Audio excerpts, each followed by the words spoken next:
Boa noite. Boa noite. Ministério da Educação anuncia desbloqueio de 100% do orçamento para universidades e institutos federais. Sobe para 7 o número de mortos no desabamento de prédio em Fortaleza. Novas imagens mostram um operário quebrando as colunas do edifício momentos antes da queda. 3 bombeiros morrem e um fica ferido durante o combate ao incêndio no centro do Rio de Janeiro. Pelo menos 62 pessoas morrem e mais de 30 ficam feridas em um ataque a uma mesquita no Afeganistão. Manifestações inflamam as ruas de Barcelona em dia de greve geral. Mais de 500 mil de pessoas protestam contra a condenação de líderes separatistas catalães. Essas e outras notícias você acompanha em instantes no Rede TV News.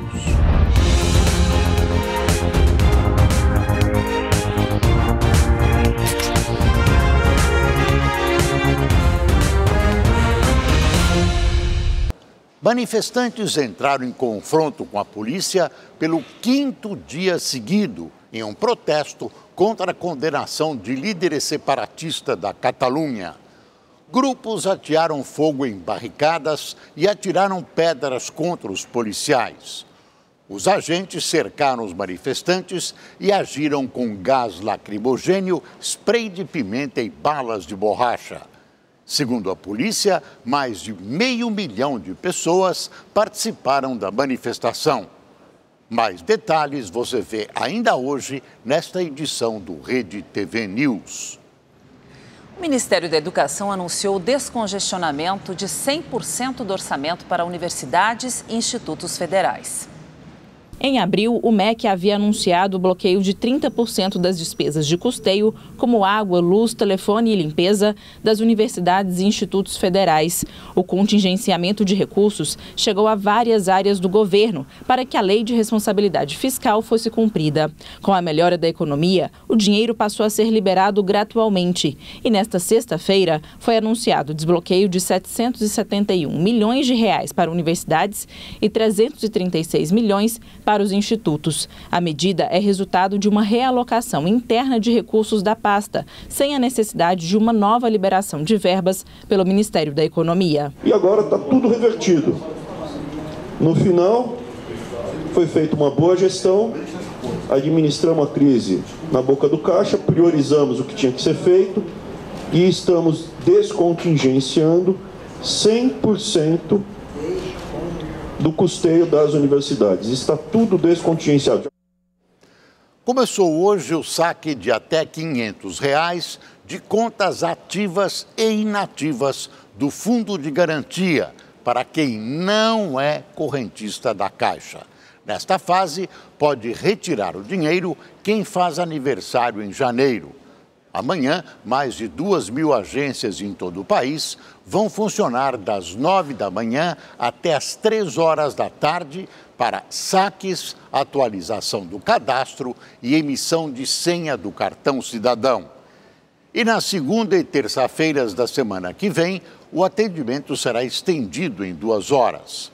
Para os aniversariantes de outros meses, o saque imediato varia de acordo com um calendário que se encerra em março de 2020. Mais de 100 mil pessoas são esperadas até domingo no pavilhão do Anhembi, em São Paulo, para a Expo Cristã.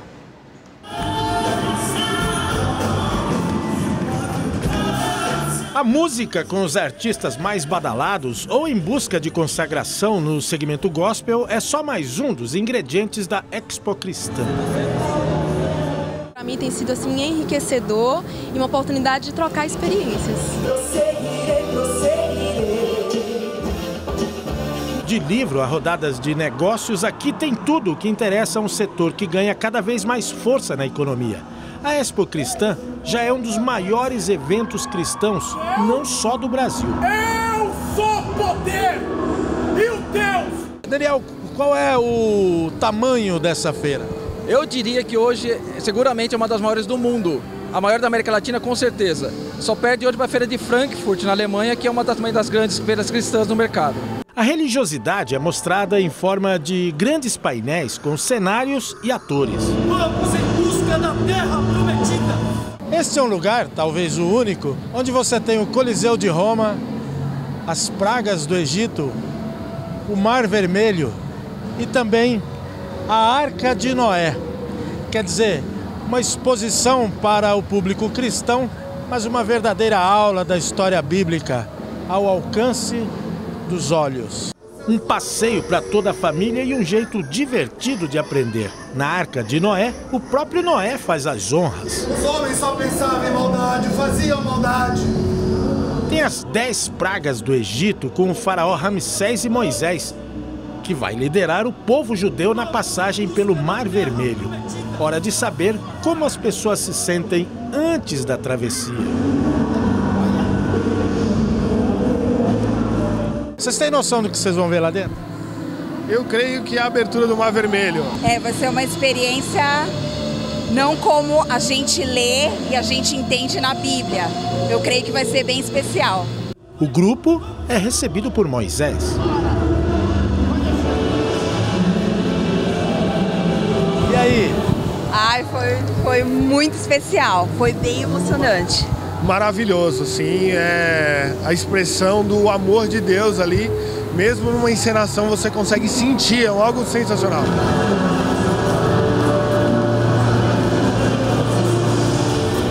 A terapia personalizada que fez o câncer de um mineiro regredir trouxe esperança para outros pacientes. Agora, novos candidatos estão sendo avaliados pelos cientistas para receber o tratamento que está em fase de teste. O primeiro brasileiro tratado com terapia já está em casa e se recupera bem. Quem mostra pra gente é o repórter Rodrigo Cabral. Vanberto percebeu que havia algo de errado no organismo dele há pouco mais de 2 anos. Vi uns caroços aqui no pescoço, dei um grito, o que é isso aqui? E aí 7 dias depois veio o diagnóstico de um linfoma. O linfoma é um câncer que afeta as células do sistema de defesa. Vanberto passou por sessões de químio e radioterapia, mas a resposta foi negativa. Os tumores aumentaram e ele ficou muito debilitado. Comecei a sentir dores intensas, usar morfina quase que sem controle para tentar resgatar a mínima condição de vida e nem assim eu estava conseguindo. Sem alternativas no Brasil, os médicos tentaram combater a doença com um medicamento importado, o que também não deu resultado. A gente ficou 2 anos sem uma rotina normal. Todo dia a gente acordava sem saber o que ia acontecer e dormia com medo de como ia ser o dia seguinte. A família já estava perdendo a esperança quando encontrou em Ribeirão Preto, no interior de São Paulo, a chance de cura. Pesquisadores da USP desenvolveram um método próprio de aplicação de uma técnica revolucionária descoberta nos Estados Unidos. Na terapia chamada de CAR-T-cell, as células de defesa do paciente são retiradas e modificadas em laboratório. Uma vez que isso é atingido em laboratório, a gente retorna essas células para a corrente sanguínea do paciente para que elas cumpram com seu papel, ou seja, destruir células do câncer. Vanberto foi o primeiro paciente a testar a terapia celular brasileira. O resultado é surpreendente. Os exames de imagem mostraram que os tumores desapareceram. Ainda está surreal. A gente partiu de um ponto assim de não acreditar mais que nada ia dar certo, para agora esperança total de que ele vai ter remissão e vai ficar aí por anos sendo acompanhado sem mais nada. Nos Estados Unidos, o novo tratamento indicado para combater linfomas e leucemia já foi aprovado e chega a custar 5 milhões de reais. Aqui no Brasil, a pesquisa da USP ainda está na fase experimental. A gente precisa investir em estrutura física. E uma vez que a gente faça isso, aumente a nossa capacidade de produção, nós teremos condições de oferecer um número maior de pacientes. A equipe não divulga o número, mas novos candidatos já estão em fase de avaliação para também receber o tratamento. O Vanberto, que já está livre dos sintomas do câncer, vai ser acompanhado pelos médicos por pelo menos 5 anos. É uma maravilha, é um alento, é um conforto muito grande ver família, ver esposa, ver filho, ver amigos, ver a neta. É um reinício de muita coisa. Subiu para 7 o número de mortos no desabamento do edifício Andréa, em Fortaleza. 2 pessoas continuam desaparecidas. As buscas prosseguem. Então nós vamos para Fortaleza conversar ao vivo com o repórter Emerson Tchalian. Boa noite, Tchelhan. Essa última vítima já foi identificada?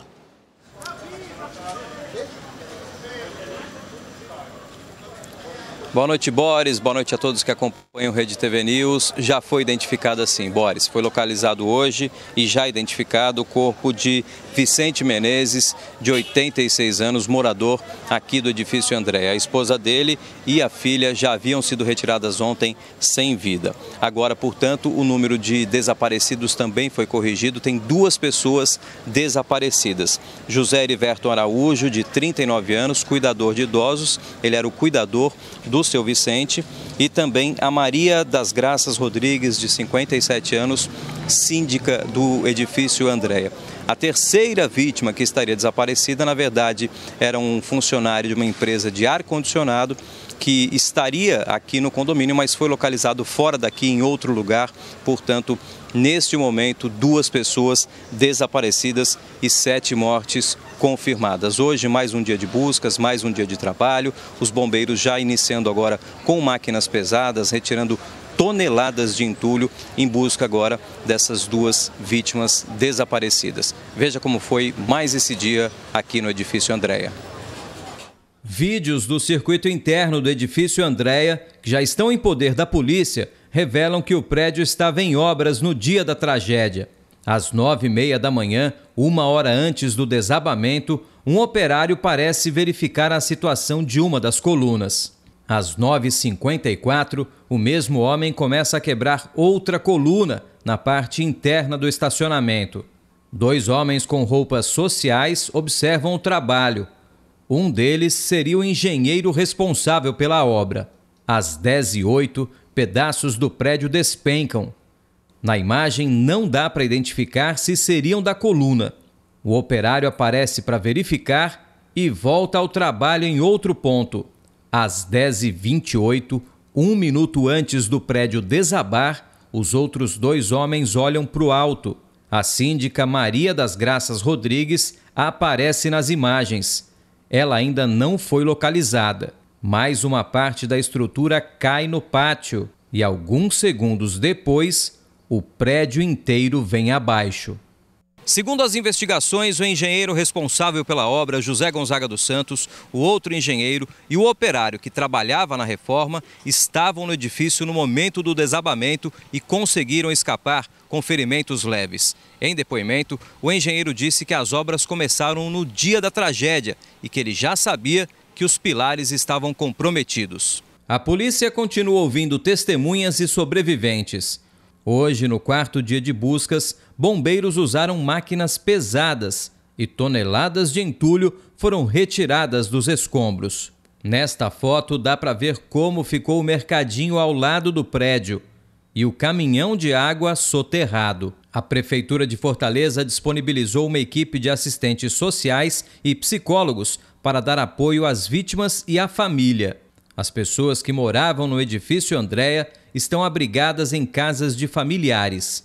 7 casas no entorno do desabamento foram interditadas.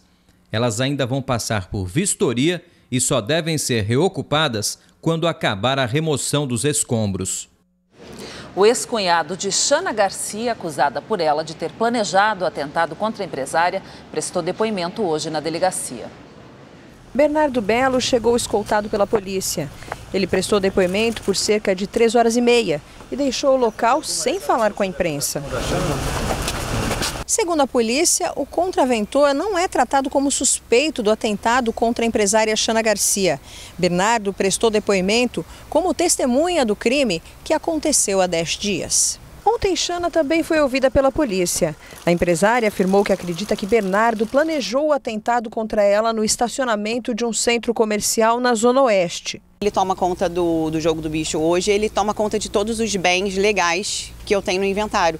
Então eu só corro atrás disso, do que eu tenho direito, do que o meu pai deixou, que eu sei que é meu, que não é dele. E eu acho que para ele eu sou uma ameaça. Bernardo foi casado com a irmã de Xana. A principal suspeita é que o crime esteja relacionado à disputa da herança do pai dela, o bicheiro Valdomiro Paes Garcia, o Maninho, morto em 2004. O histórico de executados na família ainda inclui o marido, em 2011, e o irmão Miro Garcia, em 2017. Uma mulher foi vítima de um estupro coletivo após passar mal em uma rua de São João do Meriti, na Baixada Fluminense. Nesta imagem de uma câmera de segurança, a vítima aparece caminhando com dificuldade ao lado de um casal na madrugada de ontem. De acordo com a polícia, já sozinha, a mulher foi abordada por 3 homens. No momento, ela passava mal, pois havia tomado um remédio e ingerido bebida alcoólica. O trio levou a vítima para uma casa, onde praticou o estupro.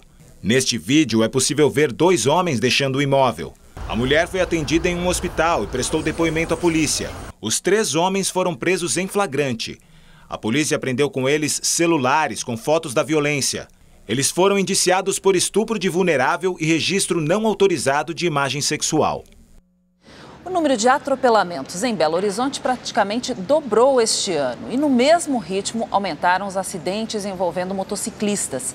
Muitas vítimas ficam com sequelas irreversíveis. Em poucos minutos, são vários os flagrantes.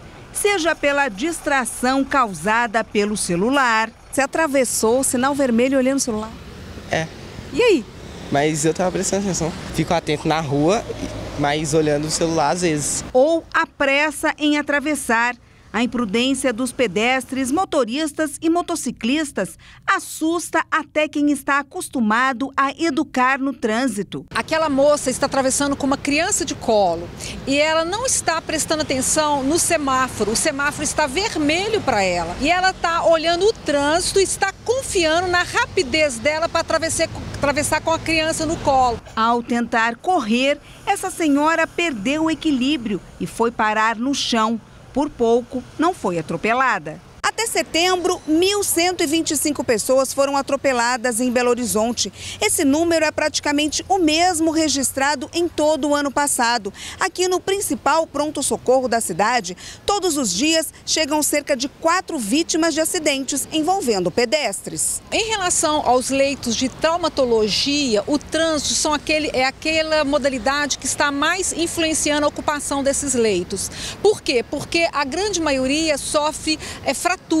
Hoje, em Belo Horizonte, as motos são responsáveis por mais da metade das ocorrências de trânsito. Foram 7.000 quedas e colisões que deixaram mais de 4.000 feridos em um ano. O Geraldo faz parte das estatísticas. Eu sou motoboy já há uns 10 anos. Eu já sofri 4 acidentes no trabalho. O que mais incomoda é o joelho, de não poder fazer uma corrida, de andar às vezes mancando. Acidentes que deixam sequelas, muitas para o resto da vida. Encontramos a Juliana na porta do hospital. Ela tinha acabado de sofrer uma queda de moto com o marido. Tava na garupa, eu tô aqui até tremendo aqui, que eu também quase machuquei toda. Meu marido, graças a Deus, só machucou um joelho, mas poderia ter vindo até um óbito aí, né? Para a educadora, a segurança no trânsito só vai melhorar com a mudança de comportamento. Quando as pessoas começarem a se conscientizar que o trânsito é de todo mundo, então cada um tem que fazer a sua parte. Que as regras, elas são para todos. E à medida que nós respeitarmos as regras, nós teremos um trânsito que vai fluir mais, que vai ser mais seguro e teremos menos acidentes. Um homem foi preso em flagrante após atropelar um policial militar e fugir sem prestar socorro em São Paulo. O atropelamento aconteceu na madrugada de ontem, nesta rua da Vila Madalena, na zona oeste de São Paulo.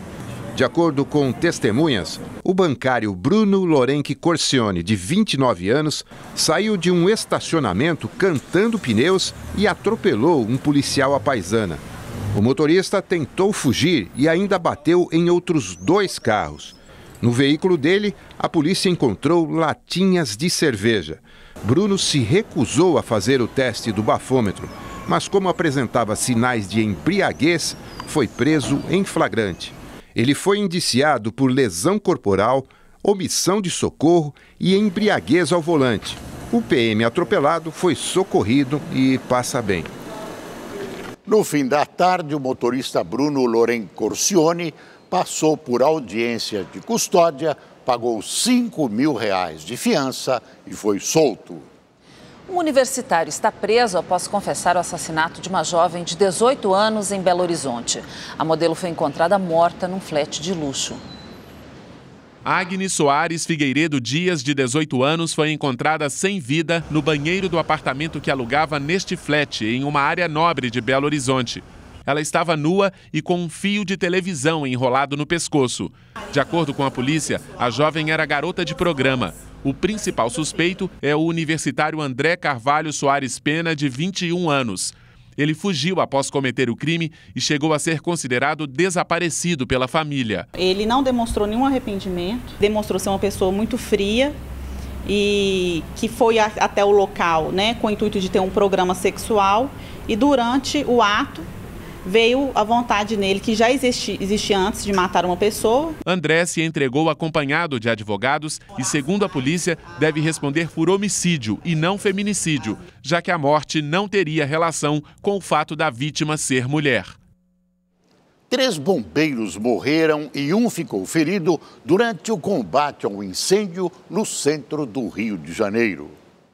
O incêndio começou por volta das 11h30 da manhã. As ruas ao redor da Whiskeria, no centro do Rio, foram interditadas e os prédios próximos esvaziados. Imediatamente a equipe, junto com o gerente, foi na escada externa, que dá de frente para o prédio. E a gente notou que estava tendo realmente um incêndio, uma fumaça preta, um cheiro forte. E na mesma hora tomou-se a decisão de evacuar o nosso prédio. Os bombeiros chegaram cerca de meia hora depois, mas os funcionários já haviam deixado o prédio. Havia muita fumaça no local. Na tentativa de controlar as chamas, 3 agentes morreram e um foi hospitalizado em estado grave. Eles ficaram sem oxigênio durante o combate ao fogo. Segundo os bombeiros, o incêndio já estava quase controlado, mas o fogo se intensificou rapidamente e provocou ainda mais fumaça no local. A corporação vai abrir uma sindicância para apurar as causas das mortes. Assim que soube que havia vítimas, Vanessa correu para o prédio em busca de informações sobre o irmão bombeiro. O alívio só veio quando ela o encontrou vivo.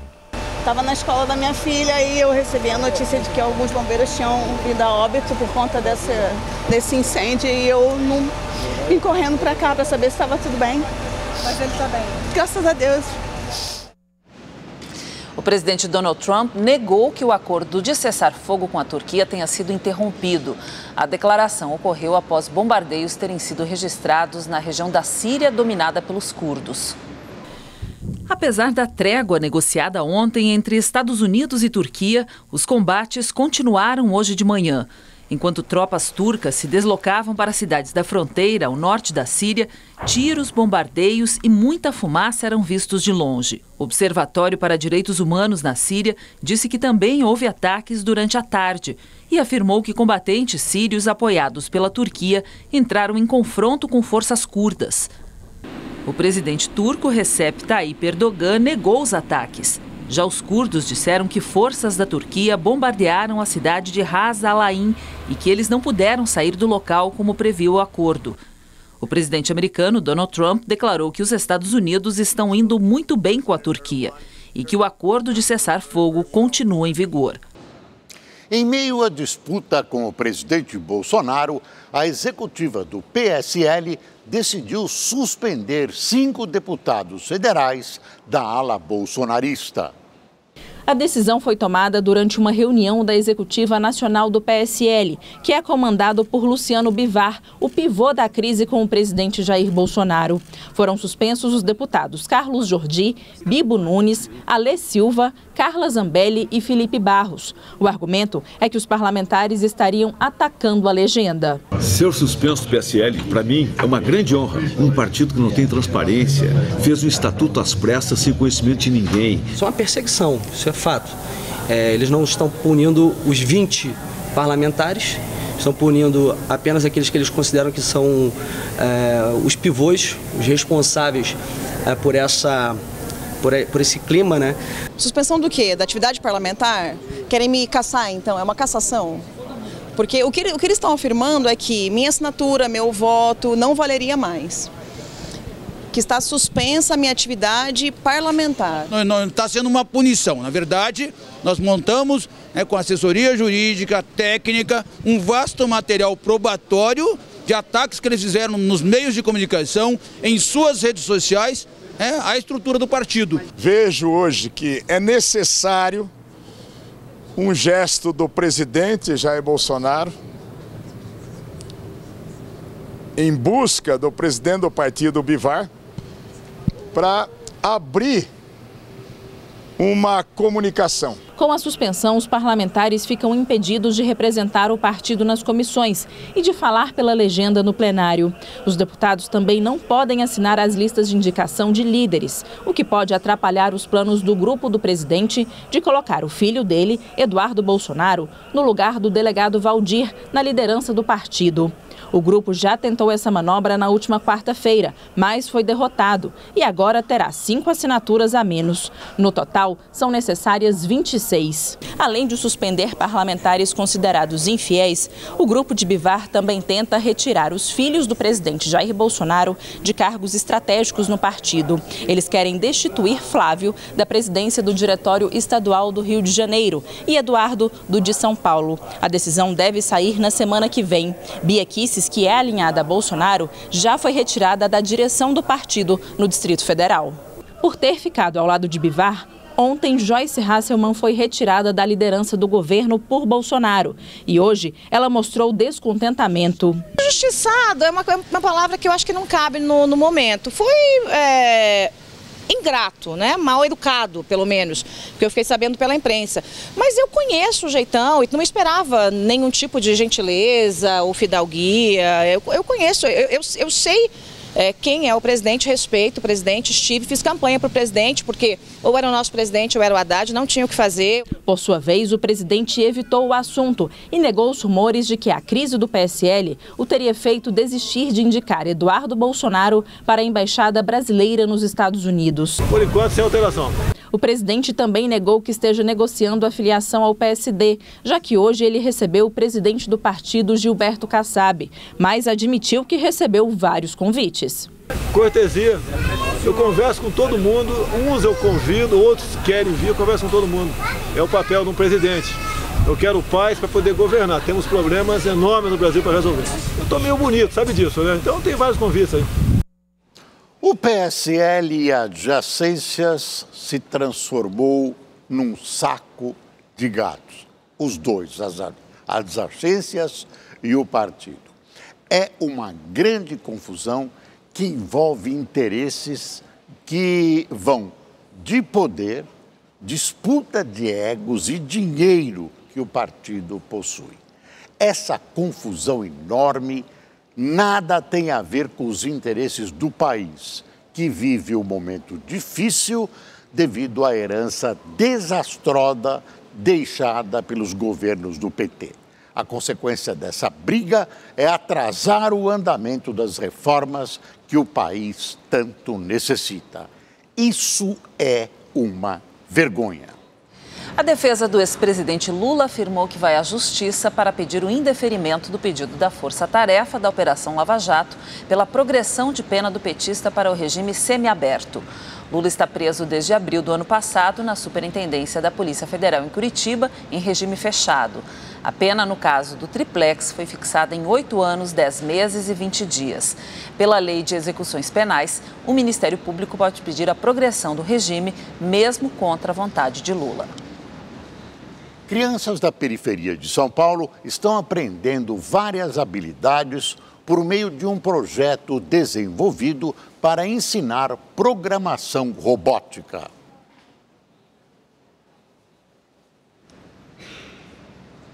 Estamos com um pequeno problema, nem sempre robótica funciona. As manchas de óleo chegaram hoje a uma das mais belas praias do sul de Pernambuco. Especialistas afirmam que essa é a maior tragédia ambiental do litoral brasileiro. A faixa de areia da Praia de Carneiros, uma das mais visitadas do litoral pernambucano, amanheceu assim, completamente coberta pelo óleo. Diante da tragédia, pescadores e profissionais do turismo trabalham como voluntários na retirada do material. Durante a manhã, foram coletadas mais de 20 toneladas do produto. O biólogo e professor da Universidade de Pernambuco, Clemente Coelho, está no local mais atingido, ajudando a conter os estragos. E a gente só está fazendo apagar fogo, está fazendo só limpeza, algumas medidas paliativas de contenção. Infelizmente, essa é a realidade. E eu queria deixar um alerta aqui para o município de Sirinhaém e de Porto de Galinhas. O óleo vai chegar. O óleo vai chegar. Aqui no estado, a Secretaria do Meio Ambiente montou uma força-tarefa junto com a Marinha e o IBAMA com o objetivo de remover o material em alto mar. As manchas foram identificadas no início do mês de setembro e logo se espalharam por várias praias dos 9 estados do Nordeste. O óleo já atingiu as praias dos municípios de Barreiros, Sirinhaém, São José da Coroa Grande e Tamandaré, no litoral sul. A prioridade é proteger os arrecifes e estuários dos rios. Até agora, além da limpeza das praias, algumas medidas já foram tomadas, mas os órgãos ambientais temem que isso não seja suficiente para barrar a poluição. São barreiras de contenção, de absorção e de retenção. É uma das medidas adotadas. Eles foram colocados no rio Piscinunga, no rio Una e serão colocados no rio Formoso e no rio Sirinhaém. Evidentemente, há uma necessidade de mais material para que isso seja de forma eficiente. Será que esse acidente ambiental gravíssimo vai passar em brancas nuvens? É preciso insistir, persistir na busca dos autores desse verdadeiro assassinato da natureza, que também pode trazer enormes prejuízos para o turismo. Vamos ver agora como fica o tempo em todo o Brasil neste fim de semana. O tempo fica mais fechado e com chuva entre Santa Catarina, Paraná e a faixa leste de São Paulo. Na capital paulista, final de semana vai ser com mudanças no clima. Além da chuva, vai dar uma esfriada. No domingo, a temperatura cai, mínima de 15 graus e não passa dos 20. No litoral paulista, tempo muito carregado. Em Santos, sábado chuvoso e nublado. No domingo, pancadas apenas à tarde. O sábado começa com sol no Rio de Janeiro e termina com chuva. No domingo, o tempo fecha e a temperatura cai para 25 graus. E finalmente a chuva chega a Belo Horizonte, mas o calor continua, máxima de 32 graus. O tempo continua seco, sem chuva, entre o norte de Minas, passando por Goiás, Tocantins e o interior do Nordeste. Pode ter chuva rápida e passageira em Natal e Recife. Em Fortaleza, chove apenas pela manhã. Pancadas de chuva serão fortes e a qualquer hora do dia entre o norte do Brasil, passando pelo centro-oeste até o interior de São Paulo. Mas as temperaturas seguem altas. Em Cuiabá, a máxima de 38 graus. Em Brasília e Palmas, nada de chuva. Muito sol e calor de 33 graus. No Rio Grande do Sul, o tempo segue firme e temperaturas mais baixas. Em Porto Alegre, a máxima é de 22 graus. Agora sim, vamos exibir a reportagem sobre as crianças da periferia de São Paulo que estão aprendendo várias habilidades por meio de um projeto desenvolvido para ensinar programação robótica. Olhares atentos, raciocínio rápido, um pouco de descontração e, claro, muita vontade de aprender. A linguagem da programação pode até ser complicada, mas o Cristiano, de só 8 anos, já tirou de letra. As programações são fáceis, até as difíceis vai ser muito divertido. Apesar do nome, os jovens hackers nada tem a ver com invadir computadores ou roubar dados. Aqui, a garotada aprende programação de computadores e robótica educacional. Ah, e o mais interessante, tudo de forma lúdica, com essas bananas que funcionam como uma espécie de teclado musical. As nossas atividades, elas são sempre lúdicas, então eu não acredito no aprendizado sem a diversão. E a gente trabalha principalmente 3 pilares, que é o raciocínio lógico, o trabalho em equipe e a criatividade. Então, dessa maneira, a gente está preparando o jovem para o futuro. Um dos recursos de aprendizagem é o microbit, uma pequena placa eletrônica que pode ser programada de várias formas e que foi desenvolvida no Reino Unido justamente para tornar acessível para as crianças o complexo universo da programação. Independente de qual profissão ele irá desempenhar, essas 3 competências, raciocínio lógico, criatividade e trabalho em equipe, elas serão fundamentais. Ah, e sabe aquela brincadeira do pedra, papel e tesoura? Aqui eles brincam, mas de um jeito mais moderno e bastante educativo. O projeto já existe há quase 2 anos e já atendeu mais de 1.000 crianças, além de ajudar a garotada a desenvolver habilidades técnicas e práticas sensoriais. Aqui também se aprende a trabalhar em grupo. Hoje já são 2 turmas formadas com crianças e adolescentes com idades entre 8 e 14 anos. As aulas acontecem uma vez por semana e tem duração de 1h30. O Arthur, de 9 anos, já tem até uma ideia do que fazer quando crescer. Eu me vejo no futuro como engenheiro robótico. Você utiliza as coisas que você aprende aqui em casa? Sim, minha mãe conseguiu colocar Scratch lá no meu computador e o tempo todo eu estou criando um novo jogo. Ajuda, quando há algum problema de computação eu já consigo mexer bem. A mulher que foi feita refém durante o assalto de ontem no aeroporto de Viracopos está internada na UTI e respira por aparelhos. Cerca de 20 homens participaram do assalto. Até agora ninguém foi preso. A repórter Estela Freitas está acompanhando o caso e tem mais informações. A Polícia Militar instaurou um inquérito para apurar todas as circunstâncias do assalto no aeroporto de Viracopos, em Campinas. A Brinks, empresa de transporte de valores alvo dos criminosos, disse que a carga roubada já foi totalmente recuperada. O major da PM, que foi baleado na perna, continua internado e o estado de saúde dele é estável. Já a mulher de 37 anos, que foi feita refém com a filha de 10 meses, está internada em estado grave. A bebê saiu ilesa. Ontem, segundo a Polícia Militar, a mulher tinha apenas ferimentos leves na região dos glúteos. Hoje, o Hospital da PUC de Campinas divulgou uma nota sobre o estado de saúde dela. Disse que precisou passar por uma cirurgia de emergência e está internada na UTI. Ainda segundo o boletim, a vítima respira com ventilação mecânica. Hoje, durante um evento em São Paulo, o secretário executivo da PM, Coronel Camilo, comentou o assalto. Viracopos não tem unanimidade nenhuma, né? Foi uma ação que também abrimos inquérito policial e o inquérito na área civil está sendo tocado pela Polícia Federal, né, por causa de ser um aeroporto, e no caso da Polícia Militar foi aberto inquérito policial militar para pegar as várias situações que aconteceram, né, porque foram várias trocas de tiro em locais diferentes, seja com a guarda, seja com o BAEP, seja com o policiamento, que foi ferido o major inclusive a final lá com a ação do GAT lá naquela casa. Então tudo isso está sendo apurado agora. Estela Freitas para o Rede TV News. Pela primeira vez, uma equipe da NASA, formada só por mulheres, realizou uma caminhada espacial. Veja na reportagem da correspondente da Rede TV em Nova York, Luciana Camargo. 18 de outubro de 2019, 8h50 da manhã, no horário de Brasília. Esta é a imagem do capacete da astronauta Jessica Meir. Ela e sua companheira de missão, Christina Cook, realizaram um fato inédito.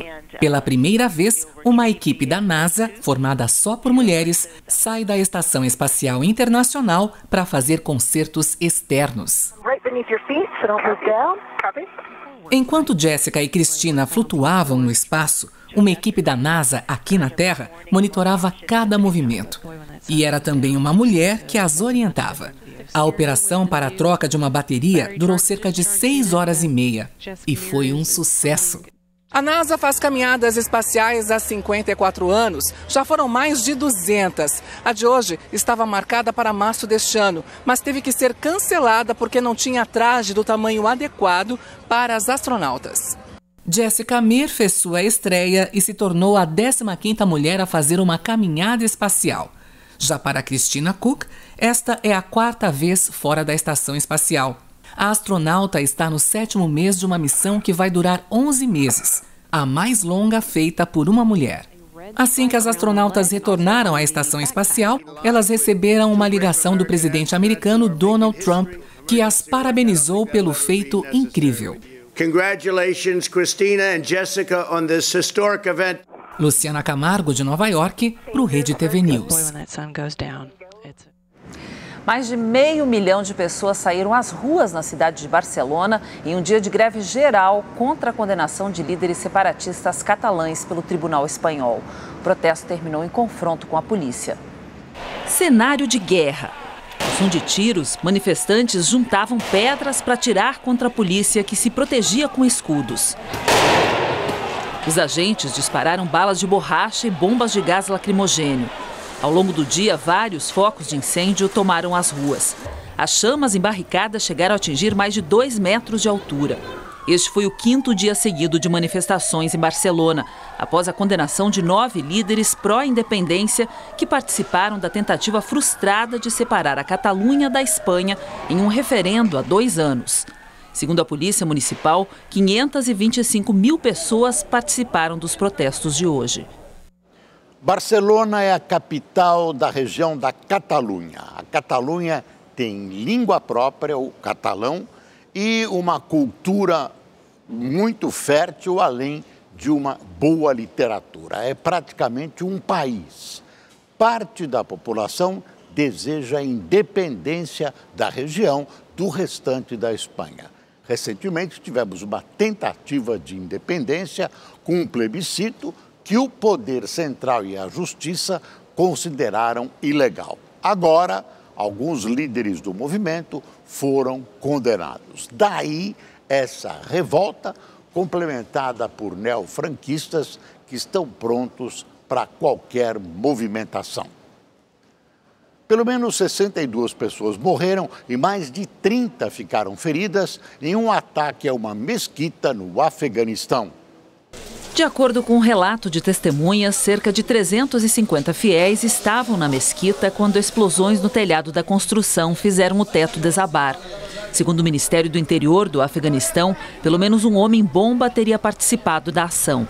Até o momento, nenhum grupo terrorista assumiu a autoria do ataque. O atentado acontece apenas um dia após as Nações Unidas divulgarem um relatório dizendo que o número de civis mortos no país é o maior já registrado pelo órgão. Só nos últimos 3 meses, quase 1.200 civis morreram em atentados com explosivos e mais de 3.000 ficaram feridos. Protestos violentos no Líbano forçaram o governo do país a desistir de um projeto que pretendia cobrar uma taxa sobre chamadas de voz em aplicativos de conversa como o WhatsApp. Este foi o 2º dia de manifestações que terminaram em confronto em várias regiões do país. Até o momento, 2 pessoas morreram e dezenas ficaram feridas. A medida, anunciada ontem, tinha o objetivo de aumentar a receita do governo. A cobrança das ligações via internet seria de 20 centavos de libra libanesa por dia, o equivalente a 83 centavos de real. Mesmo depois da suspensão do projeto, teve confusão em frente à sede do governo libanês no centro de Beirute. Manifestantes atiraram pedras contra a polícia, que revidou com tiros de balas de borracha e bombas de gás lacrimogênio.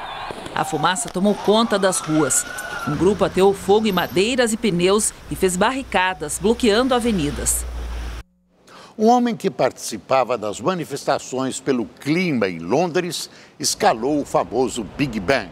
O ativista vestia um terno e uma peruca loira que lembravam o primeiro-ministro do Reino Unido, Boris Johnson. Ele também pendurou no enorme relógio que está passando por reformas uma bandeira que dizia: "Não há orgulho em um planeta morto". O homem de 43 anos foi resgatado por policiais e levado a uma delegacia. A partir de hoje, a nossa colega Amanda Klein se afasta por algum tempo do Rede TV News. Amanda entra em licença maternidade. A ela e ao nenê, os melhores votos de felicidades. Parabéns, Amanda, e ao baby. E o Rede TV News fica por aqui. Uma boa noite para você. Boa noite.